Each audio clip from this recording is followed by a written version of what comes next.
Ela era pura e não dormia há anos, até aquela noite.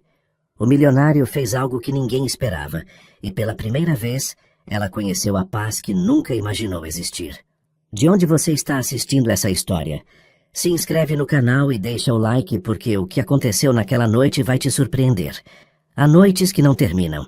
Há pessoas que esquecem o significado do descanso. E há encontros que mudam tudo. O relógio marcava 4h37 da manhã, quando Maria, aos 23 anos, viu o sol nascer pela janela do apartamento pela 1000ª vez consecutiva, com os olhos ardendo e o corpo implorando por um descanso que nunca chegava. As cortinas desbotadas tremiam suavemente com a brisa que entrava pela fresta, trazendo o cheiro de pão fresco da padaria da esquina, misturado ao escapamento dos primeiros ônibus, atravessando as ruas vazias do Rio de Janeiro. Há 4 anos, desde aquela noite que mudou tudo quando tinha apenas 19, o sono havia se tornado um território proibido, um luxo inalcançável que a transformara em sombra de si mesma. Seus dedos tremiam enquanto segurava a xícara de café já frio, o terceiro daquela madrugada interminável, as unhas roídas até a carne viva, testemunhando uma ansiedade que nunca descansava. Maria se levantou da poltrona desgastada, onde havia passado mais uma noite em vigília forçada.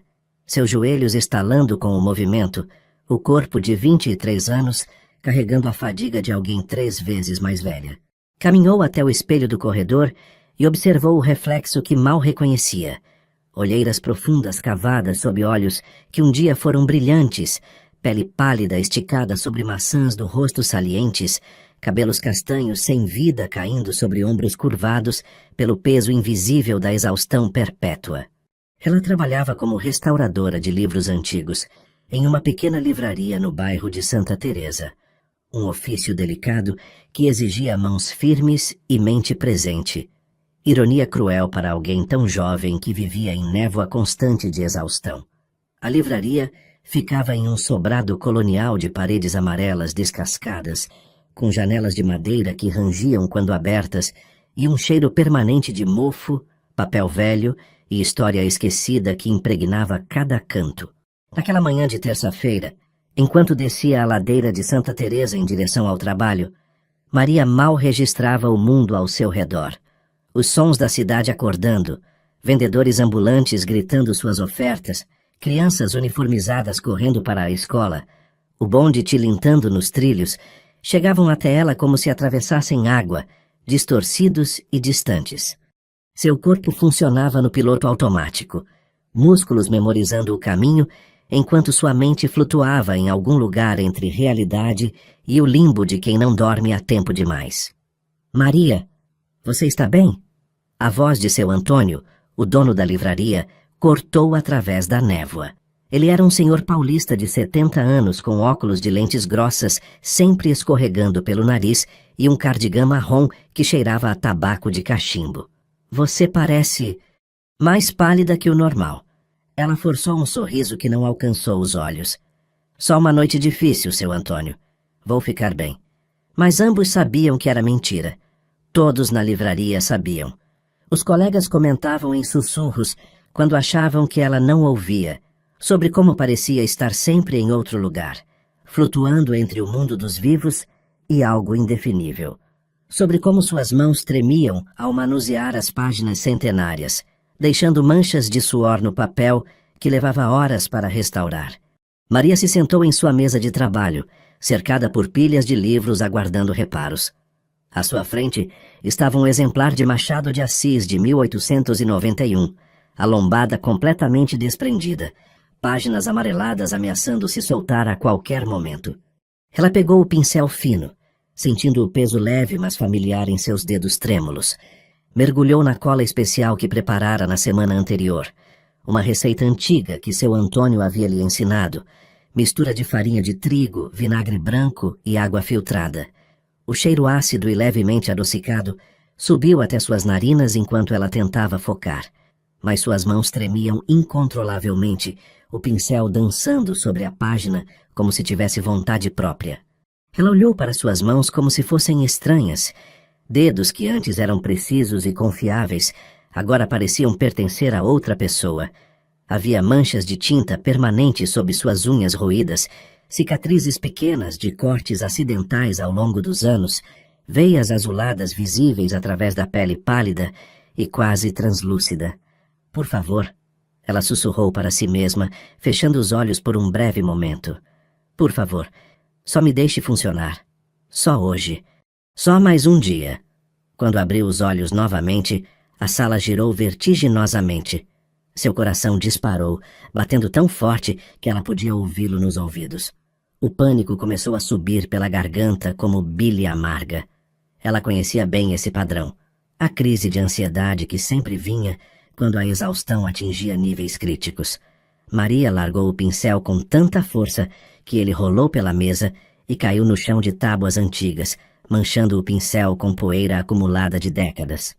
Ela correu para o banheiro minúsculo no fundo da livraria, seus passos ecoando no corredor estreito, forrado com estantes, passando por pilhas de livros que precisavam ser catalogados, por caixas de papelão cheias de edições raras, esperando por atenção.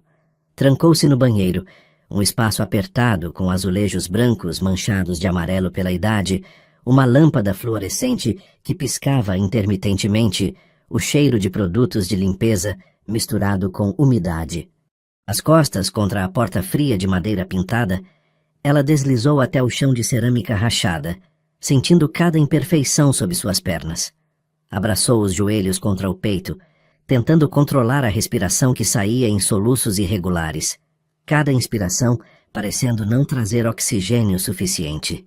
Seu coração batia tão forte que ela podia senti-lo na garganta, nas têmporas, até na ponta dos dedos.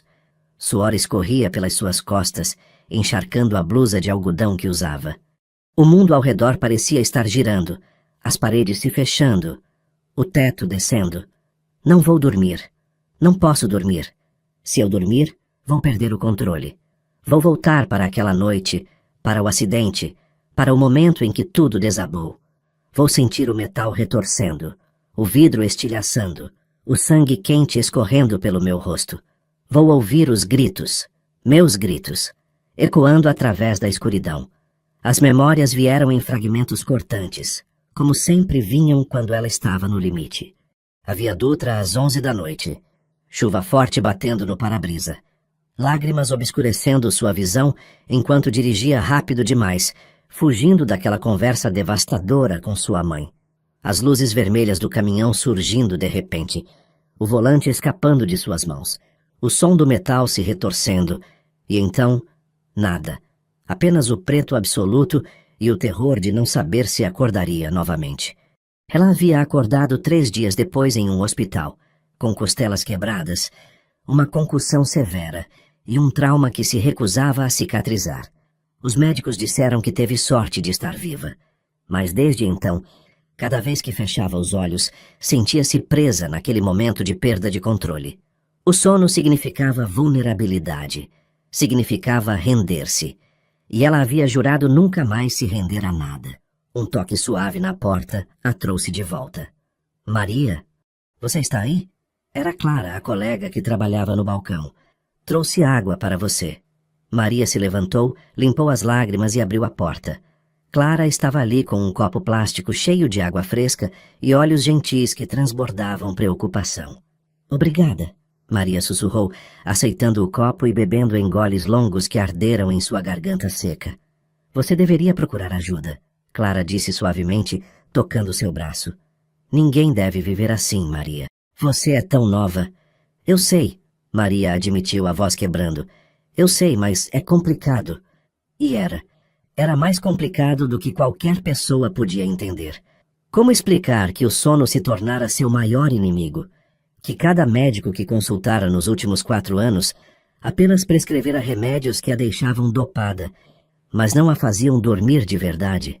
Que terapeutas desistiam dela depois de meses sem progresso? Que sua própria família havia parado de ligar, cansados de ouvir sempre a mesma história sem solução. Naquela noite, depois de mais um dia arrastado no trabalho, Maria tomou uma decisão impulsiva. Em vez de voltar para seu apartamento sufocante em Botafogo, onde as paredes pareciam se fechar sobre ela a cada noite, decidiu caminhar. Caminhar sem destino, deixando seus pés a levarem onde quisessem. O Rio de Janeiro, no final de janeiro, exalava calor úmido mesmo às 10 da noite. As ruas do centro estavam quase vazias. Apenas alguns poucos transeuntes apressados e moradores de rua acampados sob marquises. Maria caminhou por horas, atravessando ruas que conhecia de cor, passando por praças silenciosas, onde um dia havia brincado quando criança. Quando o relógio marcou 3 da manhã, ela se encontrou na Praça 15. O lugar estava envolto em uma quietude quase sobrenatural, tão diferente do caos diurno, quando vendedores ambulantes enchiam cada canto e turistas fotografavam os arcos coloniais. Agora, apenas as luzes amareladas dos postes antigos criavam círculos de luz que mal afugentavam as sombras. A brisa vinda da Baía de Guanabara carregava o aroma de sal marinho misturado com jasmim das árvores que ladeavam os caminhos de pedra portuguesa, as pedras dispostas em padrões ondulados que imitavam as ondas do mar. O ar úmido da madrugada carioca fazia sua pele arrepiar sob o casaco fino, uma peça de brechó que já tinha quando fez 20 anos, com costuras desfiando nas mangas e um botão faltando. Maria puxou o casaco mais apertado ao redor do corpo, mas não sentia realmente frio. Sentia apenas vazio, uma oca sensação de estar desconectada do próprio corpo. Ela caminhou lentamente pelos caminhos serpenteantes, seus tênis gastos fazendo barulho suave contra as pedras. As árvores centenárias se estendiam sobre ela como guardiões silenciosos, seus galhos criando padrões intrincados contra o céu noturno, onde apenas as estrelas mais brilhantes conseguiam competir com a poluição luminosa da cidade. Maria se sentou em um banco de ferro fundido, um dos antigos, com detalhes ornamentados nas laterais, tinta verde descascando em alguns lugares, revelando camadas de cores anteriores. O metal estava frio através de suas calças jeans, mas ela não se importou. Observou as águas escuras da baía refletindo as luzes da cidade como espelhos quebrados, cada onda capturando e distorcendo a luminosidade. Ao longe, podia ouvir o som de um barco cortando as ondas, o motor ronronando suavemente na quietude da noite. Mais perto, ouvia o farfalhar de folhas quando o vento passava, o ocasional carro solitário atravessando a avenida, o som distante de uma música tocando de algum bar que ainda não havia fechado. Fechou os olhos, não para dormir, nunca para dormir, mas apenas para existir naquele momento de solidão que parecia menos sufocante que as 4 paredes do seu apartamento. Respirou fundo, sentindo o ar salgado preencher seus pulmões, tentando lembrar-se de como era simplesmente estar, sem o peso constante da vigilância. Você também não consegue dormir? A voz a fez abrir os olhos abruptamente, coração acelerando com o susto. Ao seu lado, no banco, estava um homem que ela não havia percebido se aproximar. Ele parecia ter uns 40 anos, cabelos escuros com fios prateados nas têmporas, vestido com roupas caras mas despretensiosas, calça jeans escura e camisa de linho branca. Em suas mãos, segurava 2 xícaras de cerâmica fumegantes. Desculpe assustar você, ele disse com um sorriso gentil que não escondia a tristeza profunda em seus olhos castanhos. Eu vi você aqui há uns 20 minutos e reconheci alguém que também conhece bem as madrugadas intermináveis. Maria o estudou cautelosamente. Havia algo na maturidade daquele homem que transmitia segurança, mas também uma tristeza que espelhava a dela. Era como olhar para um espelho que refletia não sua aparência, mas sua essência exausta. Trouxe chá, ele continuou, oferecendo uma das xícaras. Erva cidreira. Cultivei as ervas eu mesmo. Não vai fazer você dormir. Nada faz, eu sei. Mas talvez aqueça um pouco. Ela aceitou a xícara, sentindo o calor da cerâmica aquecer suas mãos geladas. O vapor subia em espirais preguiçosas sob a luz amarelada do poste, carregando um aroma herbáceo que era estranhamente reconfortante. Eu sou Rafael, ele disse, não estendendo a mão, respeitando o espaço dela. E antes que pergunte, não sou maluco nem perigoso. Apenas alguém que vem aqui toda noite há anos porque descobri que a solidão compartilhada é um pouco menos pesada que a solidão solitária. Maria tomou um gole do chá, deixando o líquido quente descer por sua garganta.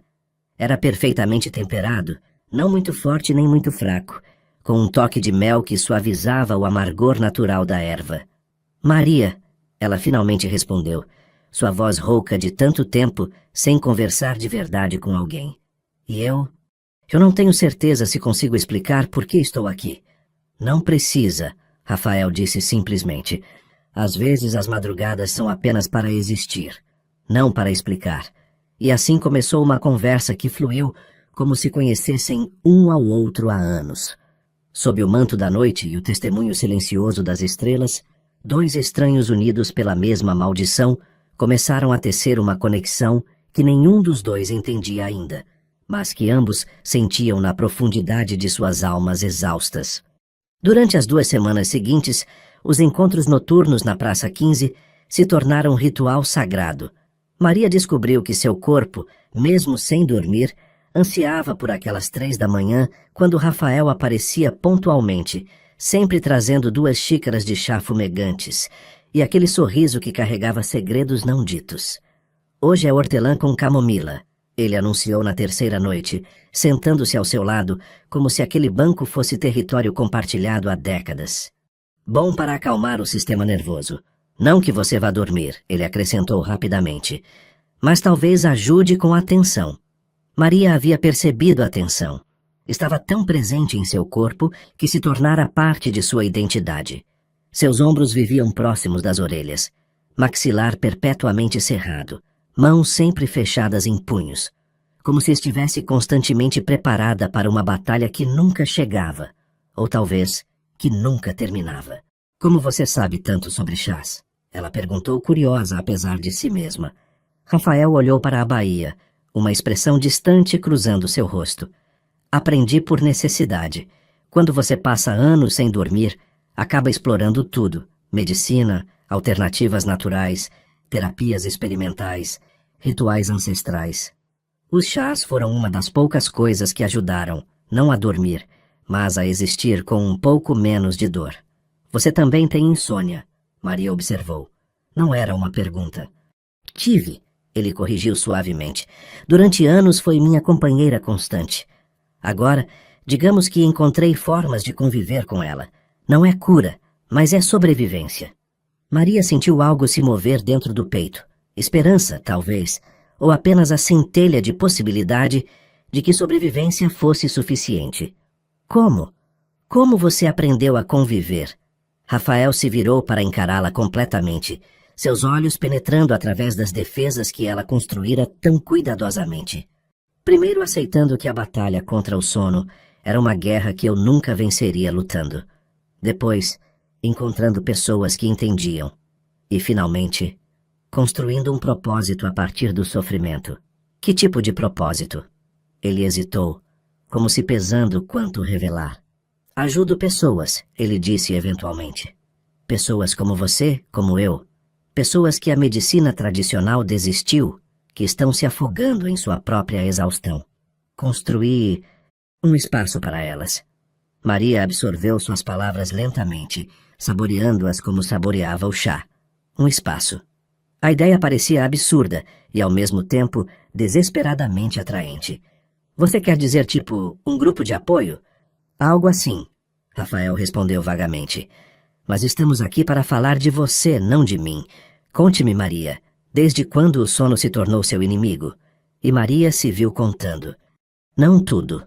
Ainda não conseguia falar sobre o acidente, sobre a conversa com sua mãe, sobre os segredos de família que haviam desencadeado aquela noite fatídica. Mas contou sobre os últimos 4 anos, sobre o terror de fechar os olhos, sobre como seu corpo havia se esquecido do que era relaxar. Rafael escutou sem interromper, sem oferecer soluções fáceis ou frases feitas de encorajamento. Apenas escutou, e em sua atenção plena, Maria encontrou algo que não tinha há anos: testemunha. Alguém que via seu sofrimento sem julgamento, sem pressa de consertá-la. Há uma razão, ele disse depois que ela terminou, pela qual você se recusa a dormir. Alguma coisa que aconteceu, algo que seu corpo lembra mesmo que sua mente tente esquecer. Você não precisa me contar agora, mas saiba que seu corpo não está quebrado, Maria.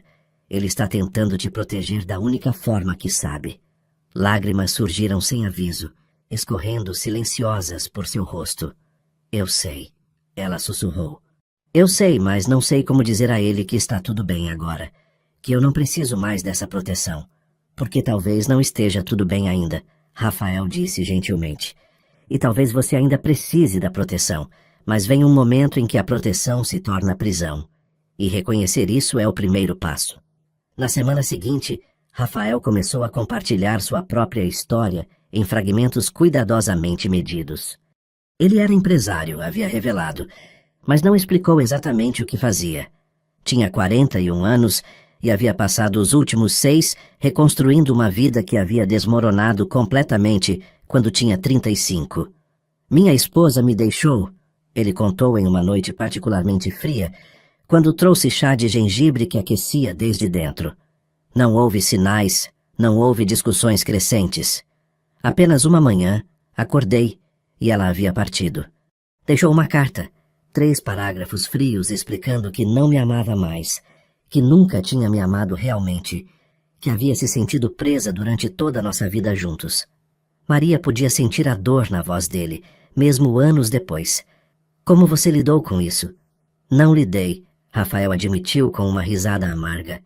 Entrei em colapso completo. Perdi meu trabalho, minha casa, meus amigos.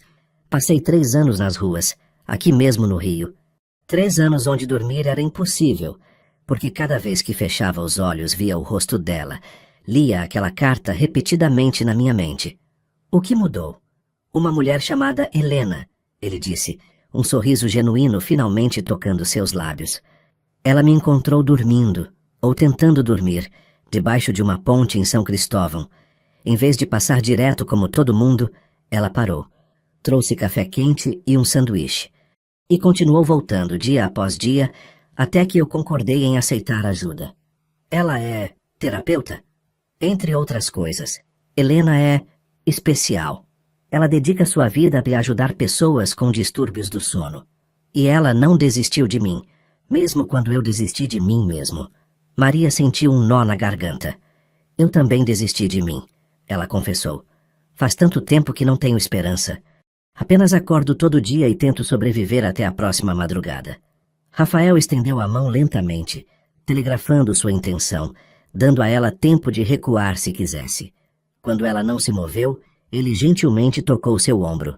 Sobreviver é suficiente. Por enquanto, sobreviver é suficiente. Na 10ª noite de seus encontros, Rafael trouxe algo diferente. Não apenas chá, mas também um pequeno caderno de couro com páginas em branco. Para você, ele disse, colocando-o em suas mãos. Helena me ensinou que quando não podemos dormir, nossos pensamentos se acumulam como água atrás de uma represa. Escrever abre comportas, permite que fluam para algum lugar além de nossa própria mente. Maria abriu o caderno, sentindo o couro macio sob seus dedos, cheirando o papel novo. Eu não sei se consigo. Não tem regras, Rafael a interrompeu. Não precisa fazer sentido. Apenas, quando estiver sozinha naquelas horas impossíveis, escreva. Qualquer coisa. Tudo. O que você nunca diria em voz alta. Naquela madrugada, pela primeira vez em 2 semanas, eles se despediram com algo além de um aceno distante. Rafael tocou suavemente seu rosto, um gesto tão gentil que fez mais lágrimas surgirem. Você não está sozinha mais, Maria. Lembre-se disso nas noites difíceis. Você não está mais sozinha. Maria começou a escrever naquele caderno todas as noites. Primeiro eram apenas palavras soltas. Cansada, medo, sozinha, perdida. Depois frases fragmentadas que não faziam sentido completo. E, eventualmente, em uma madrugada particularmente brutal, 3 semanas após conhecer Rafael, ela escreveu sobre o acidente. Escreveu sobre a discussão com sua mãe, sobre as revelações devastadoras que haviam abalado os alicerces de sua identidade. Escreveu sobre como havia saído dirigindo com lágrimas, obscurecendo sua visão, sobre como nunca viu o caminhão até ser tarde demais.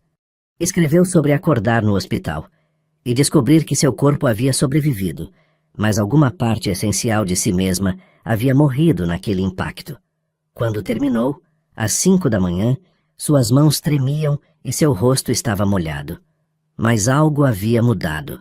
O peso que carregava não havia desaparecido, mas estava um pouco mais leve, como se compartilhá-lo com as páginas em branco tivesse distribuído seu volume. No encontro daquela noite, Rafael notou imediatamente. Você escreveu, ele disse, não como pergunta, mas como observação. Como você sabe? Seus ombros, ele apontou, estão 1 centímetro mais baixos, e seus olhos, ainda cansados, mas menos frágeis. Maria se surpreendeu com quão bem ele já a conhecia. Escrevi sobre o acidente, sobre o que aconteceu há 4 anos. Rafael acenou, esperando, não forçando. Eu estava fugindo, ela admitiu em voz baixa, as palavras saindo pela primeira vez em voz alta. De uma conversa com minha mãe. Ela me contou coisas sobre minha família, sobre segredos que mudaram tudo o que eu pensava saber sobre quem eu sou, e eu não consegui processar.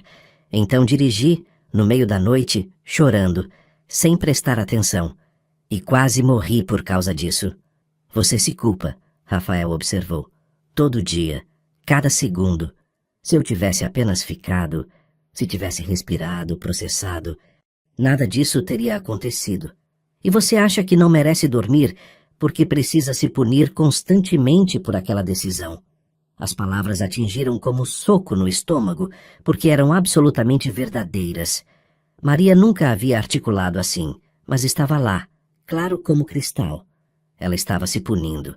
O sono era o descanso que não permitia a si mesma ter. Maria, Rafael disse, sua voz carregando urgência nova. Posso te mostrar algo? Um lugar onde talvez você possa começar a perdoar a si mesma? Que tipo de lugar? A clínica que mencionei. O espaço que construí para pessoas como nós. Fica em Petrópolis, na região serrana. É um santuário. Para mentes que não descansam e corpos que esqueceram como. Maria sentiu medo e esperança lutando dentro dela.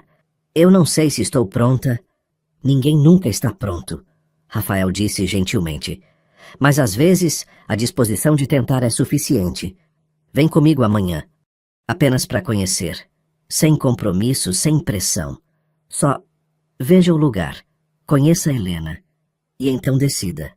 Maria olhou para a baía, para as águas escuras refletindo as primeiras luzes do amanhecer. Parte dela queria recusar, manter-se na segurança familiar de seu sofrimento conhecido. Mas outra parte, pequena mas crescente, sussurrava que talvez, apenas talvez, existisse um caminho para fora desse labirinto. Está bem, ela ouviu-se dizer. Eu vou. O sorriso que iluminou o rosto de Rafael foi a primeira coisa genuinamente bonita que ela havia visto em muito tempo. No dia seguinte, Maria ligou para seu Antônio e pediu alguns dias de folga.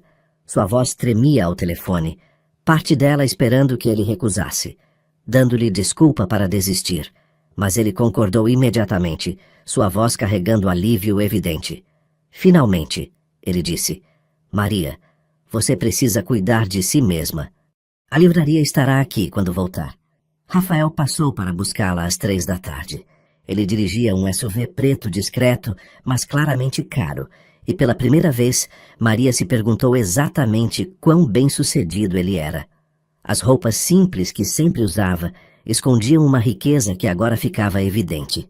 A viagem até Petrópolis levou 1h30, subindo pela serra, através de estradas sinuosas, ladeadas por mata atlântica densa. Rafael colocou música suave, bossa nova instrumental que preenchia o silêncio sem exigir conversa. Maria observou a paisagem mudar de urbana para verde, sentindo algo em seu peito afrouxar gradualmente à medida que se afastavam do caos do rio. A propriedade pertence à minha família há gerações, Rafael explicou enquanto dirigia. Meu avô construiu a casa principal nos anos 50. Quando reconstruí minha vida, transformei-a em... Bem, você verá. Eles passaram por um portão alto de ferro trabalhado, subindo uma entrada ladeada por árvores centenárias, cujos galhos formavam um túnel verde sobre a estrada de pedriscos. Maria podia ouvir o crocante suave sob os pneus. Podia sentir o ar ficando mais fresco, perfumado com eucalipto e pinho. Quando a casa surgiu à vista, Maria ofegou involuntariamente.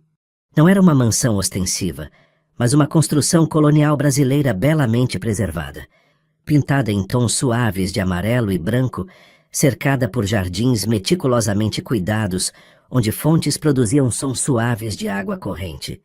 Havia algo imediatamente calmante na simetria do lugar, na forma como a luz filtrava através das copas das árvores, criando padrões dançantes no chão. Bem-vinda, Rafael disse suavemente, à Clínica Serenidade. Uma mulher de uns 60 anos emergiu da entrada principal, sorrindo calorosamente. Ela tinha cabelos grisalhos presos em coque solto, vestia roupas em tons terra e seus olhos castanhos transbordavam uma gentileza que era quase palpável. Você deve ser Maria, ela disse, estendendo as mãos em vez de uma formal handshake. Rafael me contou sobre você. Eu sou Helena. Maria aceitou suas mãos, surpreendendo-se com o calor e firmeza do aperto. É um prazer conhecê-la. O prazer é meu, querida. Vamos caminhar pelos jardins enquanto conversamos? Acho que você vai gostar. Enquanto Rafael ficava para trás, Helena guiou Maria através de caminhos serpenteantes entre canteiros de lavanda, jasmim e rosas. O som das fontes o seguia, misturado com cantos de pássaros e o sussurro do vento nas folhas. Que Rafael me disse que você não dorme há 4 anos. Helena começou sem preâmbulo. Que teve um acidente que mudou tudo. Maria acenou, surpreendida pela franqueza direta. E me disse também que você é restauradora de livros, que suas mãos conhecem o valor de consertar coisas quebradas. Tento, Maria disse. Mas ultimamente minhas mãos tremem demais. Porque você está tentando consertar objetos externos enquanto ignora sua própria necessidade de restauração. Helena observou gentilmente. Querida, posso te dizer algo que talvez seja difícil de ouvir? Maria assentiu, seu coração acelerando. Seu corpo não está quebrado. Sua insônia não é defeito ou fraqueza. É resposta perfeitamente lógica a um trauma não processado. Seu corpo está gritando que algo precisa ser resolvido antes que você possa verdadeiramente descansar. Lágrimas surgiram, como sempre quando alguém tocava fundo demais. Eu sei, mas não sei como resolver. É por isso que estamos aqui, Helena disse, parando em um banco sob uma jabuticabeira antiga. Para ajudá-las a encontrar o caminho. Não vou mentir, Maria. Não será rápido ou fácil. Mas posso prometer que você não fará isso sozinha. Elas se sentaram e Helena explicou o funcionamento da clínica. Não era apenas sobre sono, mas sobre cura holística, combinando neurociência moderna com práticas ancestrais, terapia psicológica profunda, com técnicas de relaxamento corporal, medicina e espiritualidade. Temos pacientes que ficam aqui por semanas, alguns por meses. Cada um tem seu próprio cronograma, seu próprio ritmo. Não há pressão, não há julgamento, apenas espaço seguro para começar a se curar. Quanto custa? Maria perguntou sua voz pequena. Ela não tinha dinheiro. Mal conseguia pagar o aluguel do apartamento. Helena sorriu. Rafael criou um fundo para casos como o seu. Pessoas que precisam de ajuda, mas não têm recursos. Você não pagará nada, Maria. Por quê? Maria olhou para onde Rafael esperava perto da casa. Por que ele faria isso por mim? Ele mal me conhece. Porque ele vê nela o mesmo que eu vi nele anos atrás. Helena disse suavemente. Alguém no limite, desesperadamente precisando de ajuda, mas sem forças para pedi-la. E porque, creio eu, você tocou algo nele que estava adormecido há muito tempo. Maria sentiu o rubor subir por seu pescoço. Eu não quero ser projeto de caridade de ninguém. Não é caridade, querida, é comunidade. É reconhecer que todos nós, em algum momento, precisamos ser carregados quando não conseguimos caminhar sozinhos.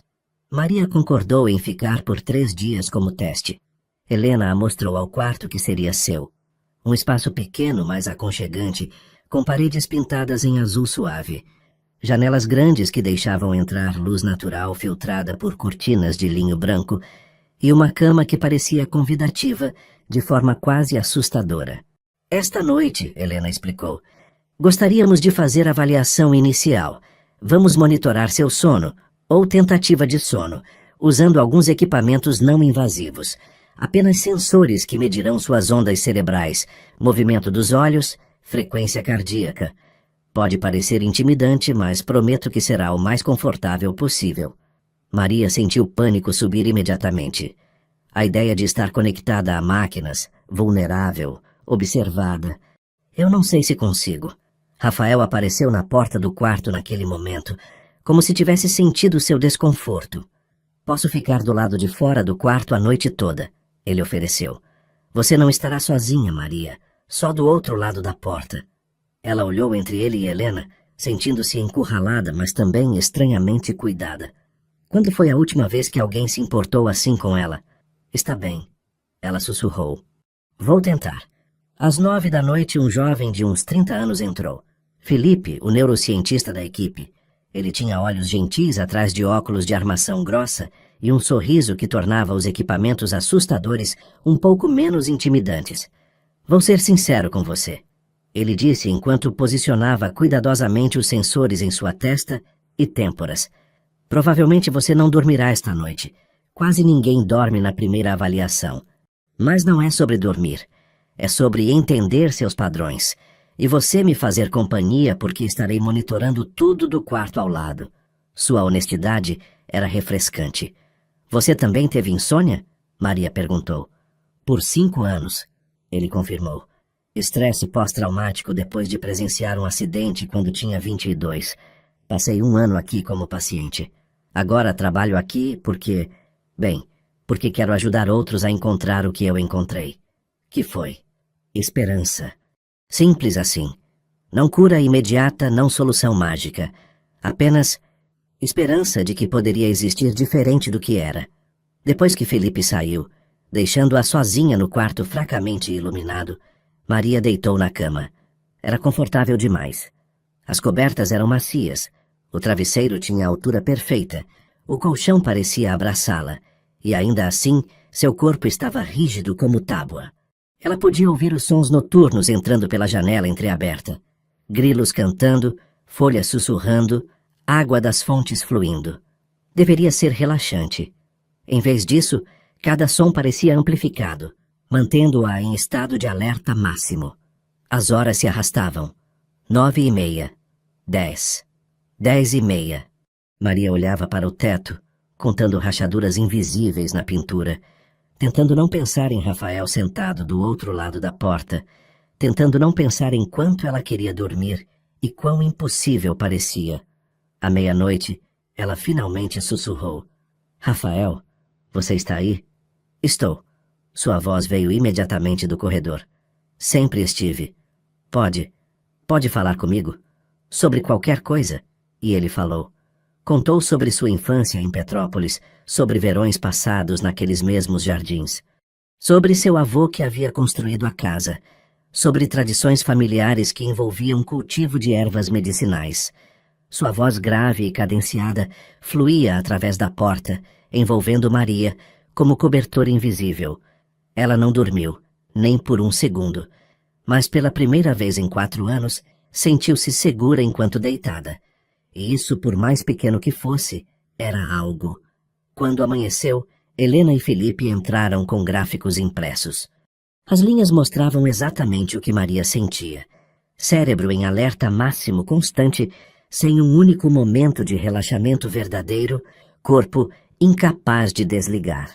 Perfeito, Helena disse, surpreendendo Maria. Perfeito, eu não dormi nada. Exatamente. Agora sabemos exatamente onde começar. E Maria, querida, veja esta linha aqui. Ela apontou para um trecho do gráfico entre 00:30 e 1 da manhã. Quando Rafael estava falando com você, suas ondas cerebrais mudaram levemente. Não muito, mas o suficiente para mostrar que seu corpo é capaz de relaxar. Só precisa reaprender como. Maria estudou o gráfico, vendo evidência física de algo que sentira, mas não confiara. Então, há esperança? Sempre há esperança. Helena sorriu. Sempre. O segundo dia na clínica trouxe revelação devastadora. Durante uma sessão individual com Helena em uma sala com vista para os jardins, paredes forradas com estantes de livros sobre psicologia e sono, Maria finalmente contou tudo. Contou sobre a discussão com sua mãe naquela noite há 4 anos, sobre como sua mãe havia revelado que Maria fora adotada que toda a história familiar que ela conhecia era mentira cuidadosamente construída. Que seus pais biológicos haviam morrido quando ela era bebê, e sua mãe adotiva havia guardado esse segredo durante 19 anos. Eu não consegui processar. Maria soluçou, lágrimas escorrendo livremente pela primeira vez em anos. Tudo o que eu pensava saber sobre mim mesma era mentira. Quem sou eu? De onde venho? Por que ela escondeu isso de mim? Helena segurou suas mãos através da mesa. E então, você saiu dirigindo naquele estado emocional. E quase morri por causa disso. E parte de mim sente que merecia morrer. Por ser tão dramática, por não conseguir lidar, por causar tanto problema. Maria, Helena disse firmemente, você era uma menina de 19 anos que acabara de ter seu mundo virado de cabeça para baixo. Sua reação foi completamente humana e compreensível. E o acidente não foi punição. Foi consequência trágica de circunstâncias impossíveis. Mas desde então, não consigo parar de pensar que se eu simplesmente dormir, vou perder o controle de novo. Vou fazer algo terrível. Vou me machucar ou machucar alguém. Seu corpo está tentando te proteger, mantendo você vigilante e constante, Helena explicou. Mas essa proteção se tornou prisão. Precisamos ensinar seu corpo que está seguro agora. Que você pode relaxar, que pode dormir, sem que nada terrível aconteça. Essa sessão durou 3 horas. Quando terminou, Maria estava exausta de forma diferente. Não a exaustão física que conhecia tão bem, mas um esgotamento emocional profundo que vinha de finalmente abrir feridas há tanto tempo supuradas. Rafael a encontrou nos jardins depois, sentada sob um pé de jabuticaba, olhando para as montanhas ao longe. Ele não perguntou como foi a sessão. Apenas sentou-se ao seu lado, oferecendo sua presença silenciosa. Ela sabe, Maria disse eventualmente. Helena sabe sobre minha mãe, sobre a adoção, sobre tudo. E como você se sente? Vazia, aliviada, aterrorizada. Maria riu sem humor. Tudo ao mesmo tempo. Bem-vinda ao processo de cura, Rafael disse gentilmente. Não é linear, não é bonito, não é confortável, mas é necessário. Maria se virou para olhá-lo. Você passou por isso? Por essa abertura de feridas? Passei. Durante meses, tive que confrontar não apenas a partida de minha esposa, mas tudo o que havia de quebrado em mim antes dela. Tive que perceber que não estava sofrendo porque ela partiu, mas porque sua partida confirmou todos os medos que sempre tive sobre ser indigno de amor. E o que mudou? Percebi que era mentira, que meu valor não estava determinado por uma pessoa que não conseguiu me amar, mas por minha própria capacidade de escolher me amar, mesmo quando era difícil, especialmente quando era difícil. Maria absorveu suas palavras, sentindo-as ressoar profundamente. Como você aprende a se amar quando passou anos se odiando? Um dia de cada vez, uma escolha de cada vez. E cercando-se de pessoas que refletem sua própria bondade quando você não consegue vê-la sozinho. Naquela tarde, Maria conheceu os outros pacientes da clínica. Havia apenas 4 naquele momento. Um número pequeno, porque Helena acreditava em atenção individualizada em vez de tratamento em massa. Conheceu Carla, uma executiva de 50 anos de São Paulo, que não dormia há 2 anos depois de passar por divórcio traumático.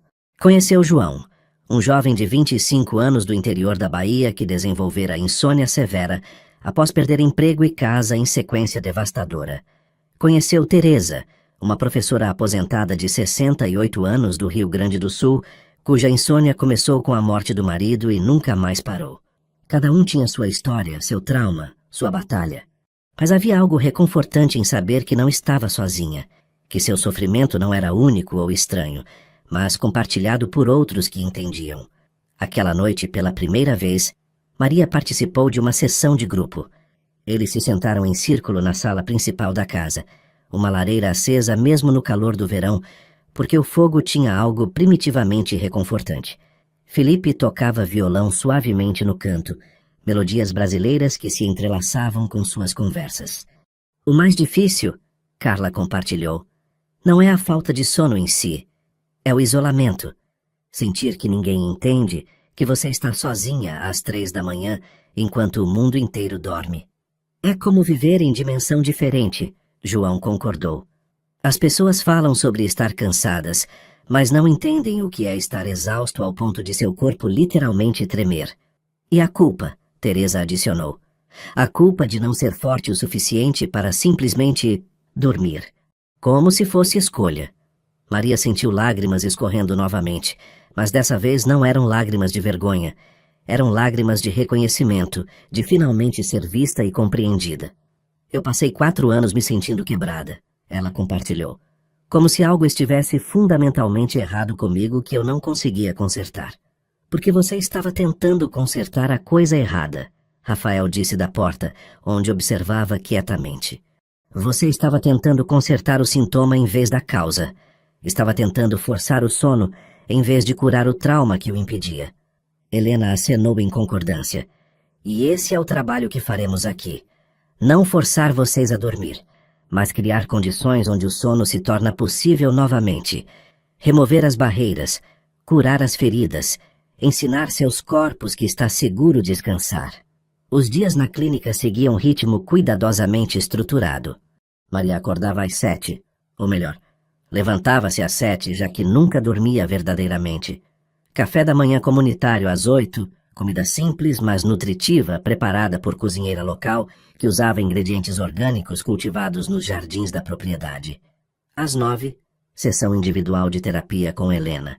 Essas conversas eram como cirurgia emocional, cortando camadas de defesa e trauma para alcançar feridas que nunca haviam cicatrizado adequadamente. Maria falou sobre sua relação com sua mãe adotiva, sobre o ressentimento e amor entrelaçados, de forma impossível de separar. Você sente que foi traída, Helena observou em uma sessão, mas também sente culpa por se sentir assim, porque sabe que sua mãe a amava. Exatamente, Maria sussurrou. Como posso estar com raiva quando ela me deu tudo? Mas como não estar com raiva quando ela me mentiu durante 19 anos? Ambos os sentimentos são válidos. Você não precisa escolher um. Pode estar grata por ser amada e com raiva pela mentira simultaneamente. Emoções não são mutuamente exclusivas. Às 11, yoga terapêutico em uma sala com piso de madeira que rangia suavemente. O instrutor, Carlos, era mineiro tranquilo, cuja voz parecia ter qualidade naturalmente meditativa. Ele ensinava poses específicas que liberavam tensão acumulada. Torções suaves para a coluna, alongamentos profundos para os quadris, inversões modificadas que supostamente acalmavam o sistema nervoso. Maria lutava com cada pose. Seu corpo estava tão acostumado a estar tenso que relaxar em qualquer posição parecia impossível. Mas Carlos era paciente, ajustando-a gentilmente, lembrando-a de respirar quando prendia o ar sem perceber. Seu corpo esqueceu como se sentir seguro, ele explicou depois de uma aula particularmente difícil, onde Maria havia saído chorando de frustração. Estas poses não são sobre flexibilidade ou força. São sobre reensinar seu sistema nervoso que relaxar não é perigoso. Almoço às 12:00, sempre seguido por período de descanso silencioso, onde Maria geralmente caminhava pelos jardins em vez de tentar a impossibilidade de uma soneca. Ela descobriu cantinhos favoritos. Um banco sob um ipê amarelo, uma fonte escondida cercada por samambaias, um mirante que oferecia vista das montanhas. Às 15:00, sessões variadas. Às vezes musicoterapia com João tocando composições especialmente criadas usando frequências binaurais, que supostamente afetavam ondas cerebrais. Às vezes arte-terapia onde pintavam sem julgamento, às vezes simplesmente conversas em grupo. A musicoterapia fascinava Maria particularmente. João explicou que havia composto peças baseadas nos padrões únicos de ondas cerebrais de cada paciente. Melodias personalizadas, desenhadas para guiar seus cérebros de estados de alerta para estados de relaxamento. Quando Maria ouviu sua música pela primeira vez, deitada em uma sala escura com fones de ouvido, sentiu algo estranho acontecer. As notas pareciam vibrar através de seu corpo, penetrando lugares que não sabia existirem. Era perturbador e reconfortante simultaneamente. Você sentiu? João perguntou depois, seus olhos brilhando com entusiasmo. Senti algo. Não sei explicar. Seu corpo respondeu às frequências. Está começando a lembrar como relaxar em nível celular. É um começo, Maria. Um bom começo. A primeira pequena vitória veio na terceira semana. Durante uma sessão de relaxamento guiado com Helena, Maria cochilou por 15 minutos. Não foi sono profundo. Ela estava consciente dos sons ao redor, consciente de onde estava. Mas suas ondas cerebrais mostraram mudança. Um mergulho breve em estado teta que não atingia há anos. Quando acordou, em vez de alegria, sentiu pânico absoluto. Não, não, não. Ela ofegou, se levantando abruptamente da almofada onde estava deitada. Eu não posso. Eu não posso fazer isso. Helena permaneceu calma. Sua voz firme, mas gentil. Maria, você está segura. Nada de ruim aconteceu. Você cochilou por alguns minutos e acordou bem. Mas e se na próxima vez eu não acordar? E se eu perder o controle completamente? Então você dormirá, Helena disse simplesmente, e eventualmente acordará. Porque é isso que corpos fazem, Maria. Dormem e acordam. É ciclo natural, não algo para temer. Mas Maria estava além da razão. Ela correu para fora, correndo pelos jardins até não conseguir mais respirar, dobrando-se sobre os joelhos, ofegando como animal acuado. Rafael a encontrou assim. Sentou-se no chão ao seu lado, não tentando tocá-la ou acalmá-la, apenas estando presente. Quando ela finalmente conseguiu respirar novamente, ele falou: Eu fiz a mesma coisa. Maria olhou para ele através de lágrimas. Quando comecei a melhorar, quando consegui meus primeiros cochilos, entrei em pânico completo. Comecei a beber café escondido, a beliscar meu braço para me manter acordado durante as sessões. Fiz de tudo para autossabotar minha própria recuperação.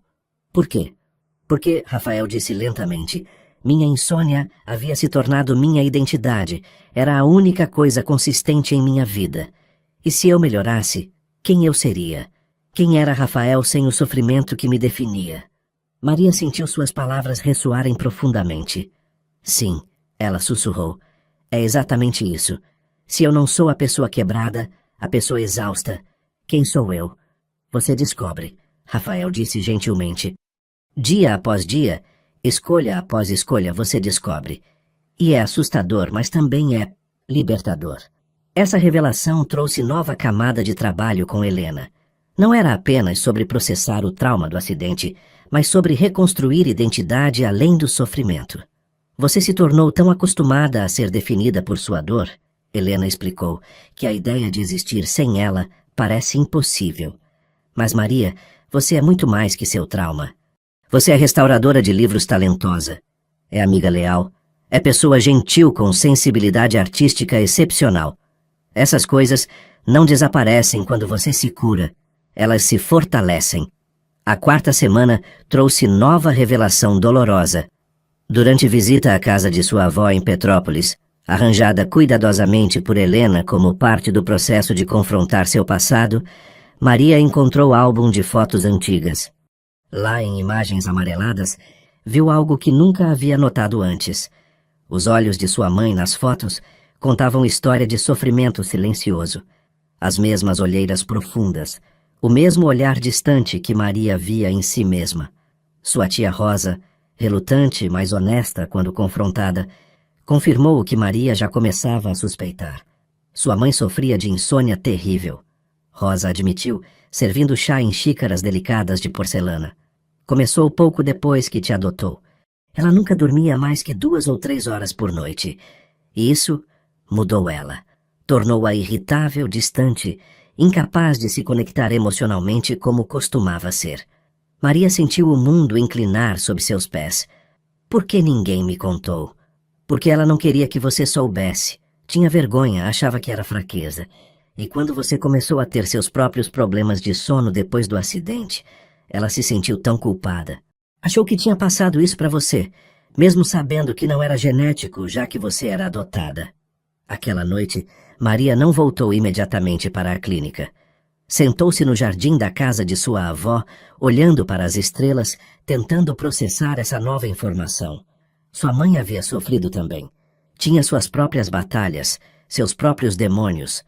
A raiva que Maria sentira durante anos começou a se transformar em algo mais complexo, compaixão misturada com tristeza. Sua mãe não era vilã que intencionalmente a machucara, mas pessoa igualmente quebrada, tentando sobreviver da única forma que sabia. Rafael veio buscá-la meia-noite depois. Ele não perguntou o que havia descoberto, apenas abriu a porta do carro, e quando ela entrou, segurou sua mão durante todo o trajeto de volta à clínica. O 5º mês na clínica marcou mudança profunda no relacionamento entre Maria e Rafael. O que começara como encontros acidentais na praça, evoluíra para a amizade de apoio e agora era algo que nenhum dos dois conseguia nomear, mas ambos sentiam intensamente. Foi durante caminhada ao pôr do sol pelos jardins que Rafael finalmente disse as palavras que vinham se acumulando há semanas. O céu estava pintado em laranjas e rosas sobre as montanhas, o perfume dos jasmins noturnos começando a despertar no ar fresco da tarde serra. Maria, ele começou parando perto da fonte central. Preciso te dizer algo. Ela se virou para encará-lo, coração acelerando inexplicavelmente. Você se tornou importante para mim, de formas que não esperava, que não estava procurando. Ele passou a mão pelos cabelos, um gesto de nervosismo que ela nunca havia visto nele antes. Sei que há 18 anos entre nós. Sei que você está no meio de jornada de cura difícil. Sei que o momento não é ideal. Mas seria desonesto não admitir que meus sentimentos por você transcenderam a amizade há muito tempo. Maria sentiu o chão se estabilizar e desestabilizar simultaneamente. Parte dela havia sentido isso crescendo entre eles. Os olhares prolongados, os toques que duravam 1 segundo a mais que necessário, a forma como o coração dela reagia quando ele entrava no quarto. Mas ouvir em voz alta tornava tudo terrificantemente real. Rafael, Ela começou, sem saber como terminar. Você não precisa responder agora, ele disse rapidamente. Não estou pedindo nada, não estou esperando nada. Apenas precisava ser honesto. Mas preciso que saiba também. Sua recuperação vem primeiro. Sempre. Não vou deixar meus sentimentos interferirem em seu tratamento. Se você preferir que eu mantenha a distância... Não. Maria o interrompeu, surpresa com a firmeza em sua própria voz. Não quero que mantenha a distância. Então o que você quer? Ela respirou fundo. Honestamente? Não sei, sinto algo por você. Algo profundo e assustador. Mas tenho medo, Rafael. Medo de me tornar dependente, de confundir gratidão com amor, de perder minha independência que estou trabalhando tão duramente para construir. Medos válidos, ele acenou. Todos eles. E a diferença de idade me assusta. Não pela idade em si, mas pelo que representa. Você tem tanta experiência, tanto poder, financeiro, emocional. Como posso ter certeza de que qualquer relacionamento entre nós seria equilibrado? Rafael considerou suas palavras cuidadosamente antes de responder. Você não pode. Nenhum de nós pode ter certeza de nada em relacionamentos. Mas posso prometer consciência constante dessa dinâmica de poder.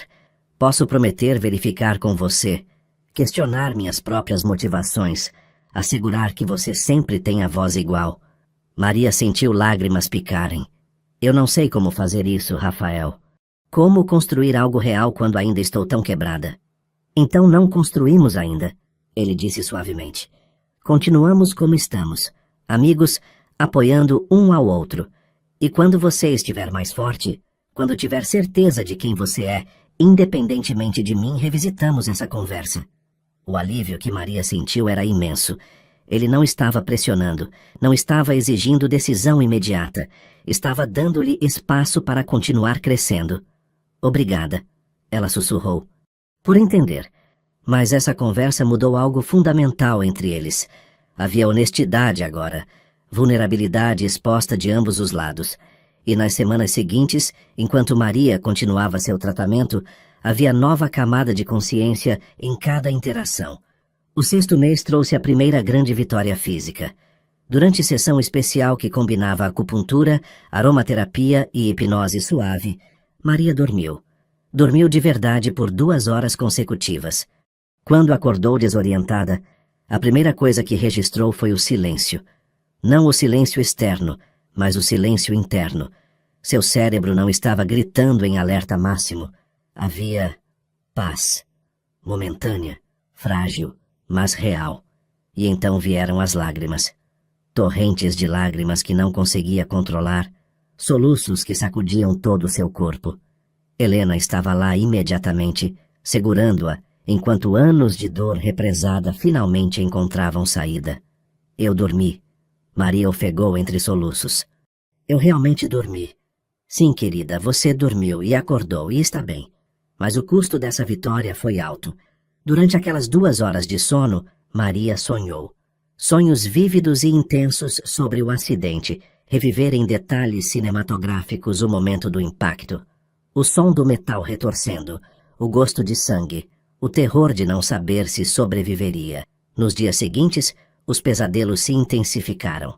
Cada vez que conseguia cochilar, os sonhos voltavam, cada vez mais vívidos. Maria começou a temer o sono novamente, não pela perda de controle, mas pelo que enfrentaria quando fechasse os olhos. É parte do processo, Felipe explicou, mostrando-lhe gráficos que mapeavam seus padrões de sono. Seu cérebro está finalmente processando o trauma. Anos de memórias não digeridas estão emergindo. É doloroso, mas necessário. Não sei se consigo continuar, Maria admitiu durante sessão de grupo. É como se escolher dormir fosse escolher reviver o pior momento da minha vida repetidamente. Mas cada vez que você revive e sobrevive, Carla, a executiva, observou, está provando a si mesma que o trauma não tem mais poder sobre você, que é apenas memória, não realidade presente. Teresa, a professora aposentada, acenou em concordância. Os pesadelos eventualmente perdem intensidade. Eu tive pesadelos sobre a morte de meu marido durante meses, quando comecei a dormir novamente. Agora, quando sonho com ele, são sonhos gentis. Memórias felizes, não apenas o fim. Mas saber isso intelectualmente não tornava mais fácil. Maria passou a próxima semana, oscilando entre pequenos períodos de sono, atormentado por pesadelos, e longos períodos de insônia voluntária para evitar os sonhos. Foi Rafael quem finalmente a ajudou a encontrar perspectiva diferente. Eles estavam na biblioteca da clínica às 4 da manhã. Maria tendo desistido de dormir mais uma vez, Rafael aparecendo como sempre fazia quando ela precisava. Quando comecei a ter pesadelos sobre minha esposa, ele compartilhou, sobre ela partindo repetidamente, eu queria desistir, voltar para a insônia que conhecia em vez de enfrentar a dor toda a noite. O que mudou? Helena me disse algo que nunca esqueci. Seus pesadelos são seus medos, pedindo para serem ouvidos e liberados. Cada vez que você os enfrenta, está dizendo ao seu subconsciente que você é forte o suficiente para processar essa dor. Maria absorveu suas palavras. Então os pesadelos são forma de cura? Forma dolorosa de cura, mas sim. Seu cérebro está fazendo o trabalho que não conseguiu fazer acordado durante 4 anos.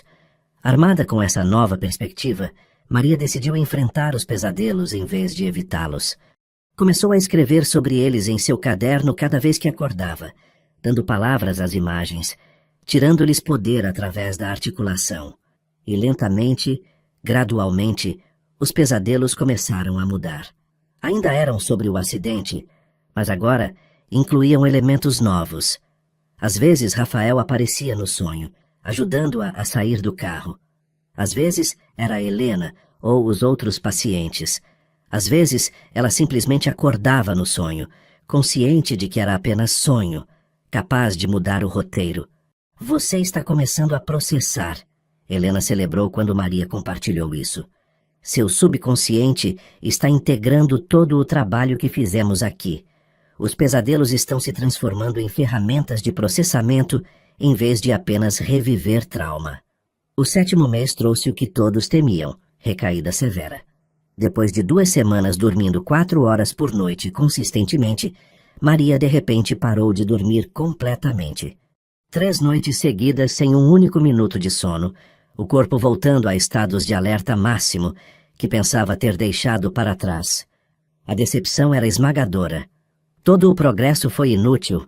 Ela chorou durante sessão de emergência com Helena. Estou de volta onde comecei. Nada mudou. Mas mudou. Helena insistiu firmemente. Recaídas são parte natural do processo de cura, Maria. Seu cérebro precisa de tempo para criar novos padrões neurais. Cada passo à frente, mesmo seguido de passos atrás, está lentamente reconstruindo sua capacidade de dormir. Mas Maria estava além de consolação racional. Sentiu como se estivesse se afogando novamente.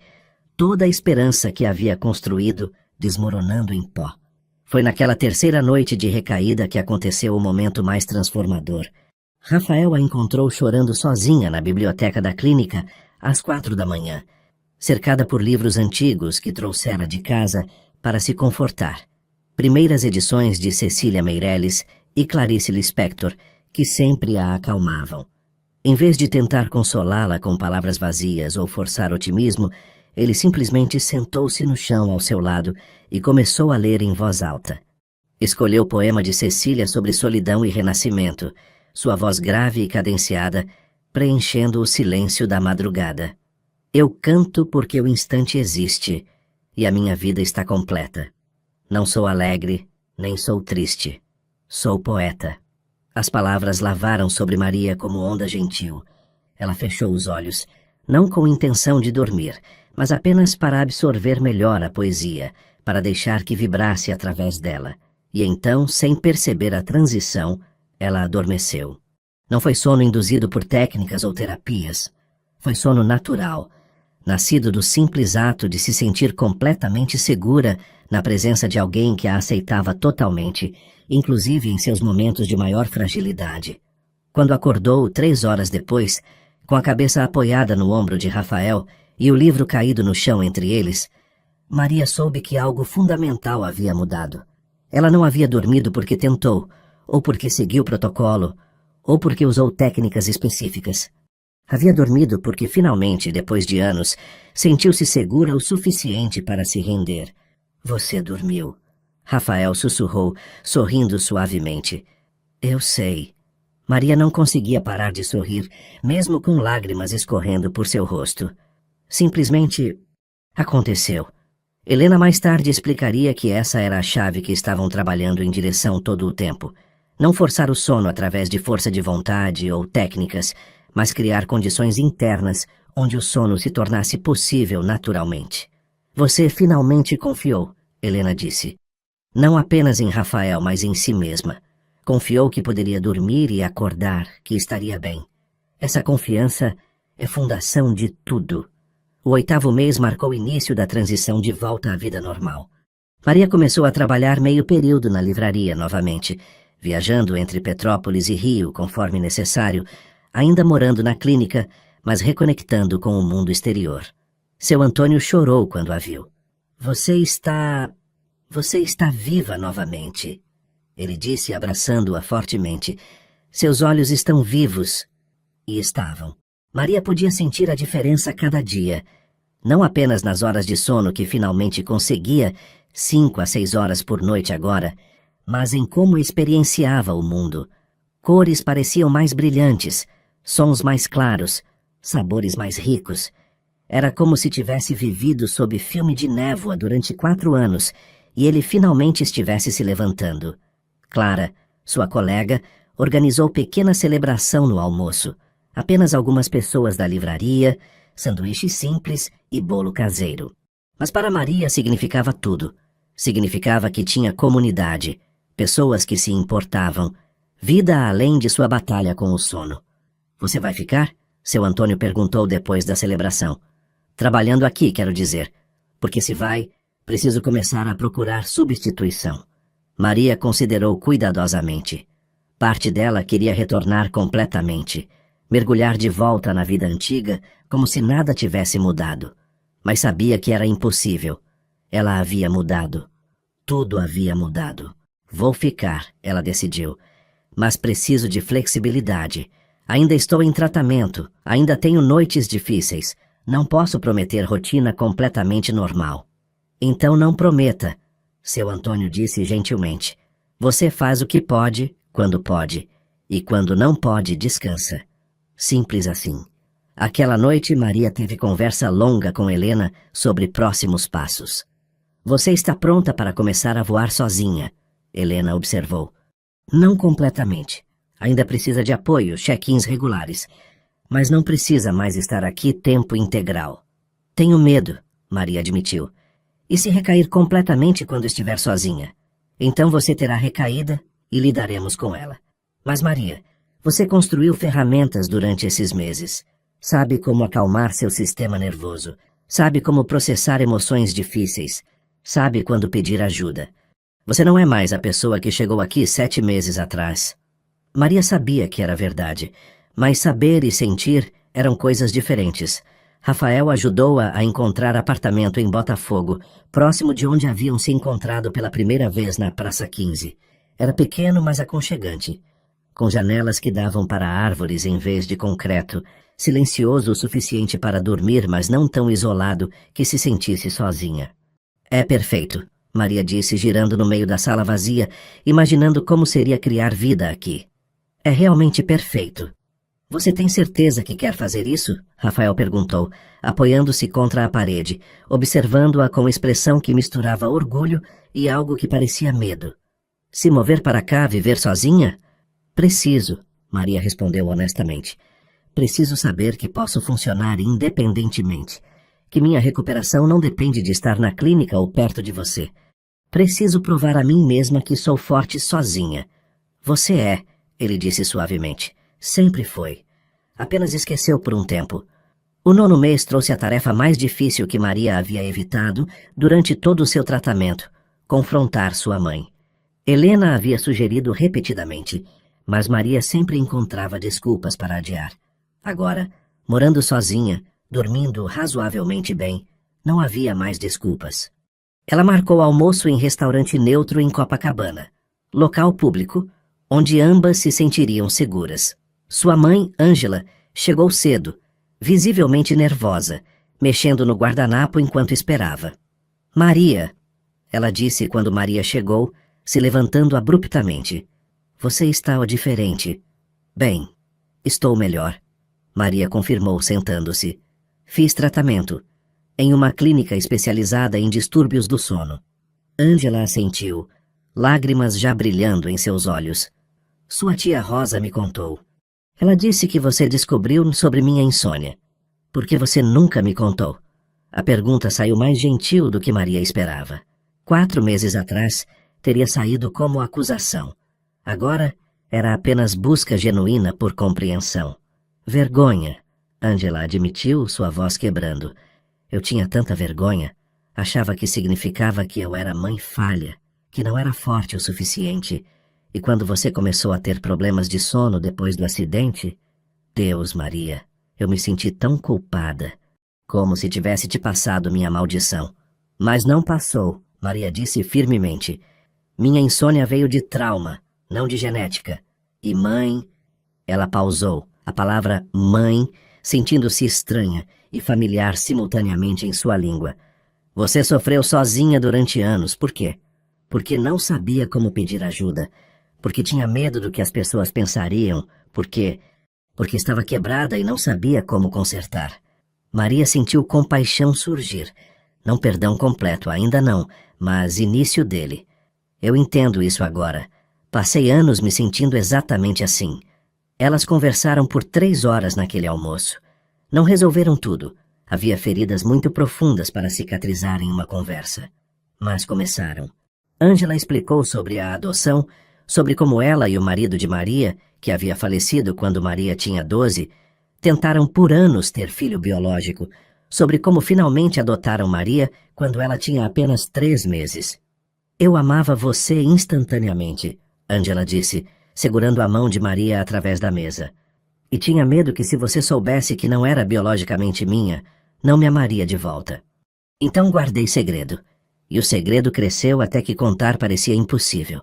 Mas quando contou, Maria disse suavemente, contou com raiva, durante discussão, da pior forma possível. Eu sei, e vivo com essa culpa todo dia. Se eu tivesse contado diferente, em momento diferente, talvez você não tivesse saído dirigindo. Talvez o acidente nunca tivesse acontecido. Ou talvez tivesse, Maria respondeu. Não podemos saber. Podemos apenas lidar com o que é, não com o que poderia ter sido. Essa conversa não trouxe reconciliação completa, mas trouxe algo igualmente valioso: compreensão mútua de duas mulheres igualmente quebradas, finalmente vendo uma a outra como seres humanos falíveis em vez de apenas mãe e filha, carregando expectativas impossíveis. 3 semanas depois do almoço com sua mãe, Rafael convidou Maria para jantar. Não na clínica, não em local público, mas em seu próprio apartamento no Rio, espaço que ele raramente compartilhava com alguém. Maria sabia o que o convite significava. Era momento de finalmente endereçar o que havia entre eles, de tomar decisão sobre se permitiriam que seus sentimentos se transformassem em algo mais. O apartamento de Rafael era surpreendentemente aconchegante para alguém tão bem-sucedido. Sim, era espaçoso e bem localizado, com vista para a Baía de Guanabara. Mas estava decorado com gosto pessoal, em vez de designer de interiores. Livros empilhados em todo canto, fotos de família nas paredes, plantas crescendo descontroladamente em vasos. "Bem-vinda ao meu caos organizado", ele disse, sorrindo timidamente de forma que era desarmante em homem tão confiante. Ele havia preparado jantar simples: risoto de camarão cujo aroma amanteigado preencheu a cozinha, vinho branco que deixava gosto leve de frutas cítricas, sobremesa de pudim de leite condensado caseiro que ele admitiu ter aprendido a fazer especialmente para ela. Eles comeram devagar, conversando sobre coisas pequenas primeiro: o trabalho de Maria na livraria, expansão planejada da clínica, livro que ambos estavam lendo. Mas a tensão não dita pairava entre eles, doce e assustadora. Depois do jantar, sentaram-se no sofá com cobertas e café. A cidade se estendia através das janelas, milhões de luzes piscando na escuridão. Então, Rafael começou eventualmente: "Pensou sobre o que falamos? Meses atrás, quando confessei meus sentimentos?" "Todo dia", Maria admitiu. "E tenho medo, Rafael. Não de você mais do que isso significa, de como mudar nossa dinâmica pode afetar minha recuperação, de me perder em você quando ainda estou encontrando a mim mesma." "Medos válidos", ele acenou. "E se esses medos são grandes demais? Mas também tenho medo de deixar o medo decidir por mim." Maria o interrompeu. "Passei 4 anos deixando o medo controlar cada aspecto da minha vida. Estou cansada de ser controlada por ele." Rafael pegou sua mão entrelaçando seus dedos. "Então o que você quer? Não o que acha que deveria querer ou o que tem menos medo de querer. O que você genuinamente quer?" Maria respirou fundo. "Quero tentar. Quero ver se isso", ela gesticulou entre eles, "pode ser algo real.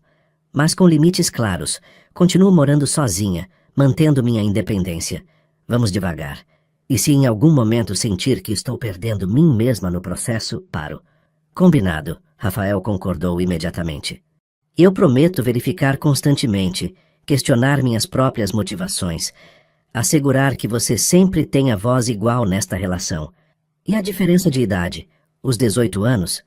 "É real", Rafael admitiu. "Significa que estamos em lugares diferentes na vida, temos experiências diferentes. Mas, Maria, você passou por coisas nos últimos 4 anos que muitas pessoas nunca passam na vida inteira. Não é sobre quantos anos vivemos, mas sobre o que fizemos com esses anos." Maria acenou lentamente. "Então tentamos." "Tentamos", ele confirmou. E então, finalmente, Rafael se inclinou e beijou-a.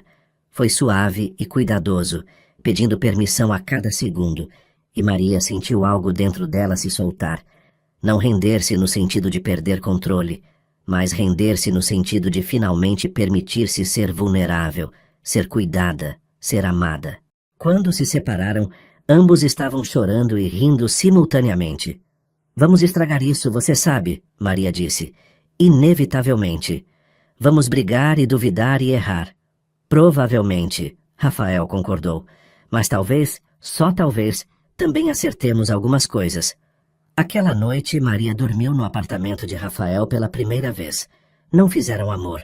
Era cedo demais. Ambos concordaram silenciosamente. Mas simplesmente dormiram juntos, seu corpo aninhado contra o dele, sua respiração sincronizando na escuridão. Maria dormiu por 8 horas ininterruptas naquela noite. Quando acordou com luz suave da manhã filtrando pelas cortinas, Encontrou Rafael ainda ali adormecido em posição desconfortável, porque não quis se mover e arriscar acordá-la. E naquele momento, observando este homem que se sacrificara tantas vezes por ela sem pedir nada em troca, Maria finalmente entendeu algo fundamental. Amor verdadeiro não estava nos grandes gestos ou nas curas milagrosas. Estava nesses pequenos sacrifícios silenciosos, nessa escolha diária de estar presente nas vitórias e derrotas, no simples mas profundo ato de testemunhar a jornada de outra pessoa sem tentar controlá-la ou apressá-la. Um ano depois daquele primeiro encontro na Praça 15, Maria acordou no seu próprio apartamento em Botafogo às 7 da manhã, depois de dormir toda a noite. Não era fenômeno raro mais. Acontecia na maioria das noites agora, entremeado ocasionalmente por noites difíceis que não a destruíam como antes. Ela se espreguiçou, sentindo seu corpo alongar de formas que havia esquecido serem possíveis. A luz entrava pelas cortinas abertas, trazendo com ela os sons da cidade acordando, pássaros cantando nas árvores da rua, vizinhos começando seus dias, o distante rumor do tráfego. Rafael havia dormido no sofá. Ele ficava algumas noites por semana agora, mas sempre no sofá, respeitando o espaço que Maria precisava. Eles estavam construindo algo juntos, lentamente, cuidadosamente, sem pressa. Maria fez café, o aroma preenchendo o pequeno apartamento, e levou 2 xícaras para a sala. Rafael ainda dormia, cabelos bagunçados, roncando suavemente. Ela sorriu, colocando a xícara dele na mesinha de centro e abriu o caderno que mantinha sempre por perto. 1 ano atrás, ela escreveu: Eu não acreditava em futuros. Vivia apenas de madrugada em madrugada sobrevivendo. Hoje acordei e, pela primeira vez em 5 anos, não apenas sobrevivi à noite, eu dormi através dela. E acordei com planos, com esperança, com vontade de viver o dia. Ainda tenho noites difíceis. Provavelmente sempre terei. A insônia não desapareceu completamente. É parte de mim agora, cicatriz que às vezes ainda dói. Mas não me define mais. Sou Maria que restaura livros, que ama poesia, que está aprendendo a amar um homem complicado e bondoso, que tem relacionamento em cura com sua mãe, que tem amigos e comunidade e propósito. Descobri que cura não é sobre apagar o que aconteceu, sobre voltar a ser quem era antes. É sobre integrar o trauma em quem você é agora, sobre encontrar formas de carregar o peso que seja sustentável, sobre construir vida que vale a pena viver apesar e talvez em parte por causa do que sofreu. Aprendi que vulnerabilidade não é fraqueza, que pedir ajuda é coragem, que dormir é ato de confiança, em você mesmo, no mundo, no futuro, e que às vezes a pessoa que salva você não é príncipe em cavalo branco, mas homem quebrado sentado em banco de praça às 3 da manhã, oferecendo chá e compreensão. Rafael acordou enquanto ela escrevia, observando-a em silêncio por momento antes de falar.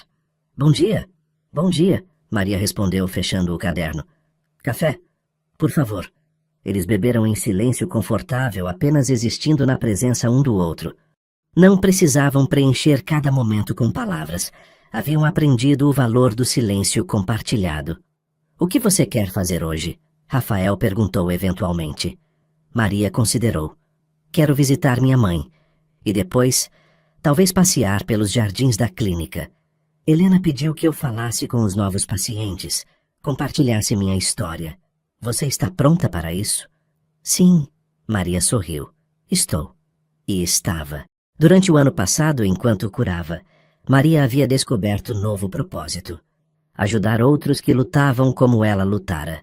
Começou voluntariando na clínica algumas horas por semana, facilitando grupos de apoio, compartilhando sua jornada com aqueles que estavam apenas começando as suas.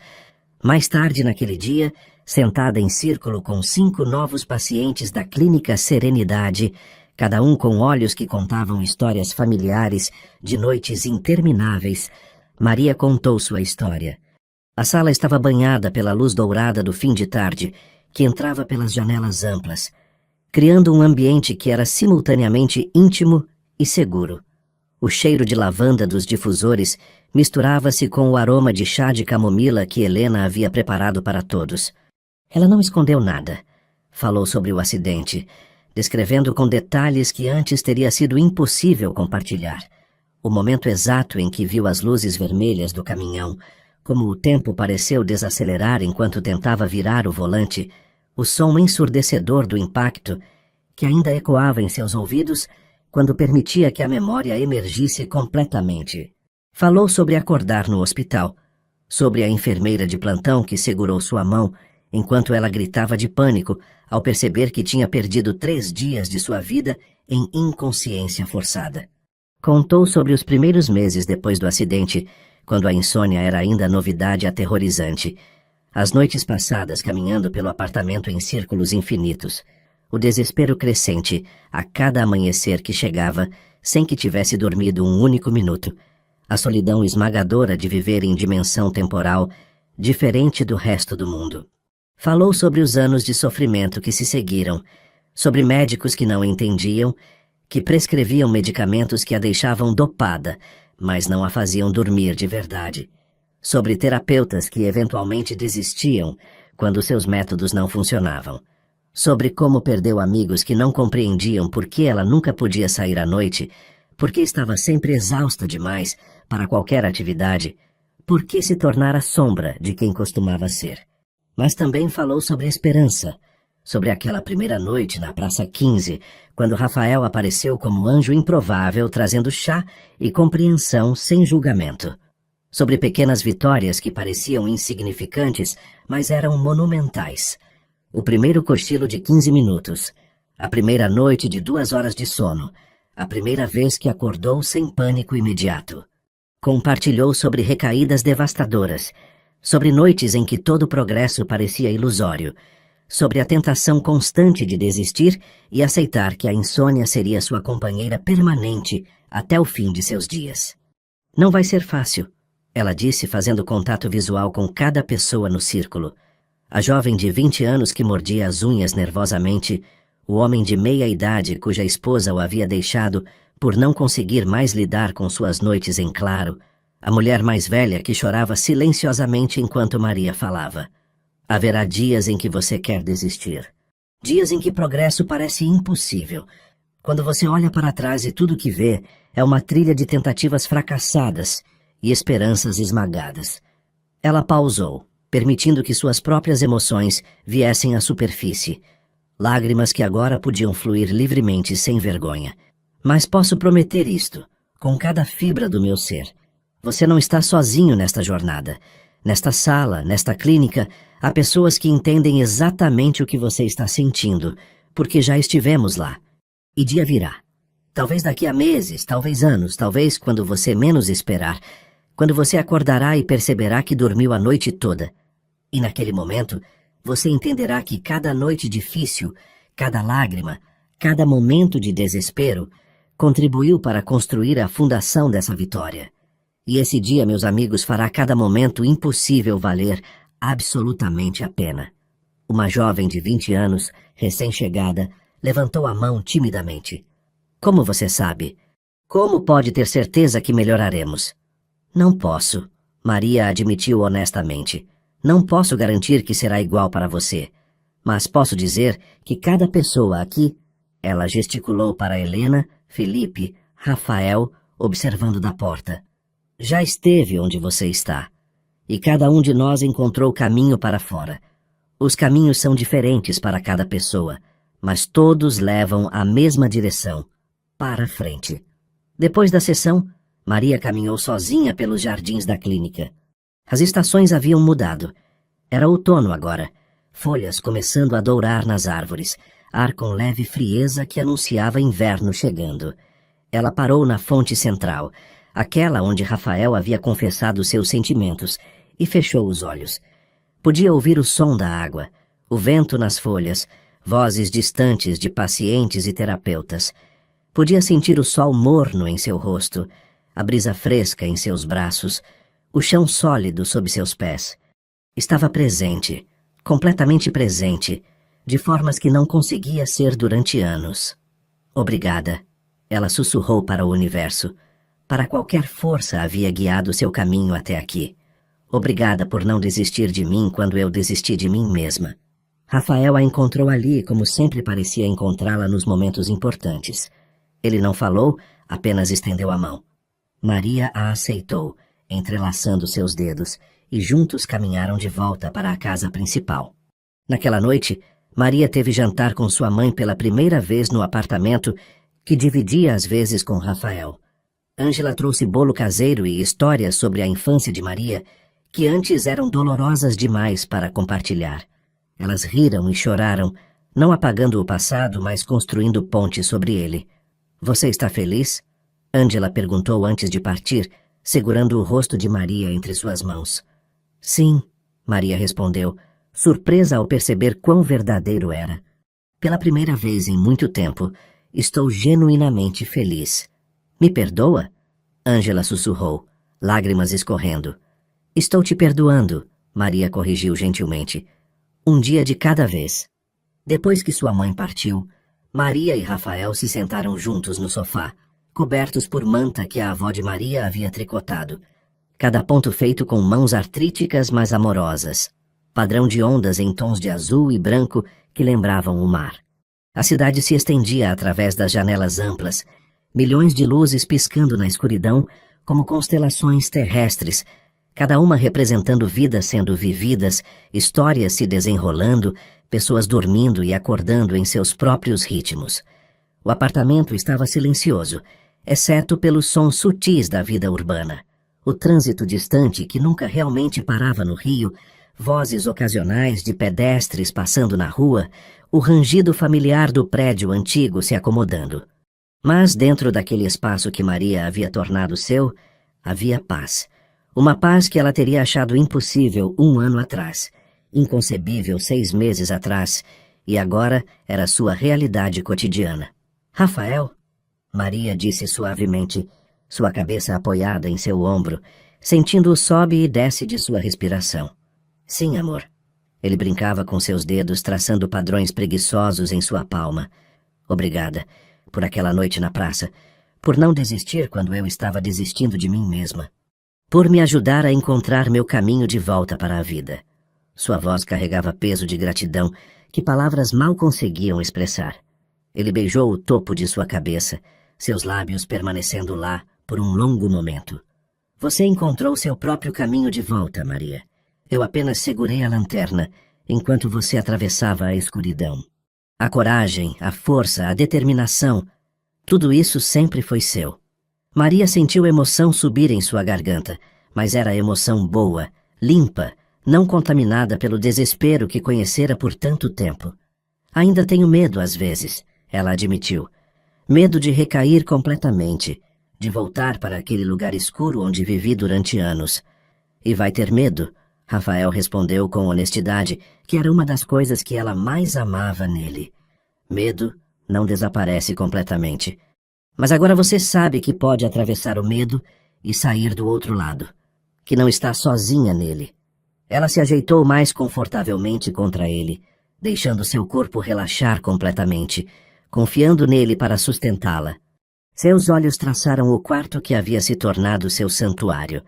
As prateleiras que Rafael havia instalado, repletas de livros que ela estava restaurando para colecionadores, fotos emolduradas de momentos capturados durante o ano passado, ela e Helena rindo nos jardins da clínica, o grupo de pacientes celebrando a primeira noite completa de sono de Teresa, Rafael ensinando-a a cultivar ervas em vasos na pequena varanda.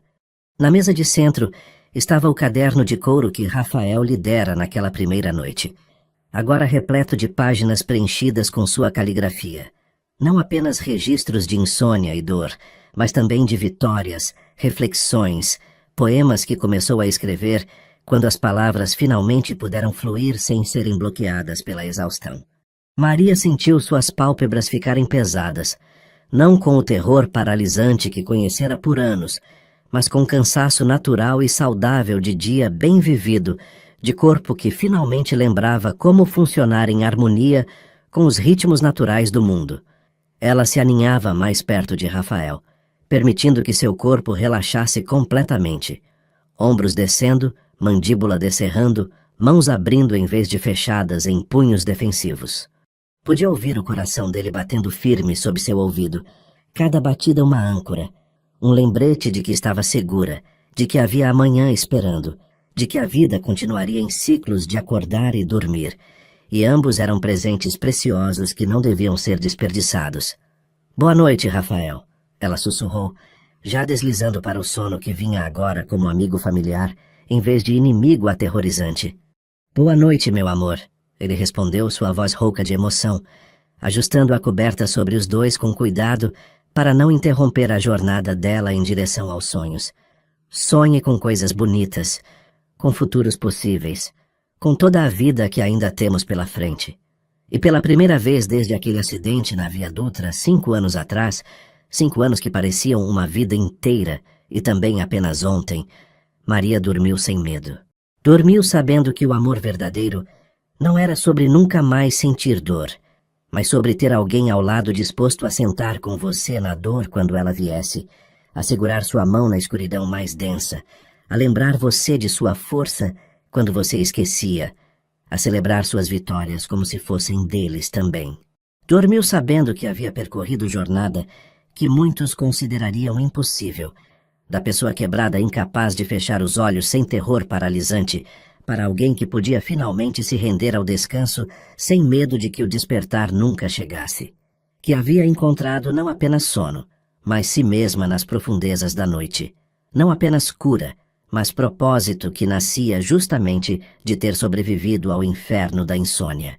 Não apenas sobrevivência, mas vida abundante que valia a pena ser vivida completamente, abraçada com toda a intensidade que apenas quem quase a perdeu poderia verdadeiramente apreciar. E quando o sol nascesse na manhã seguinte, como sempre nascia, fiel e constante, Maria estaria lá para vê-lo. Não porque ficara acordada a noite inteira, mas porque teria dormido e acordado naturalmente, pronta para abraçar novo dia. Porque finalmente, depois de 1000 madrugadas em vigília forçada, Maria havia aprendido a mais importante lição de todas, que a verdadeira coragem não era em nunca se render, mas em saber quando era seguro se entregar, que às vezes a coisa mais corajosa que podemos fazer é simplesmente fechar os olhos, confiar e deixar o sono nos levar para casa.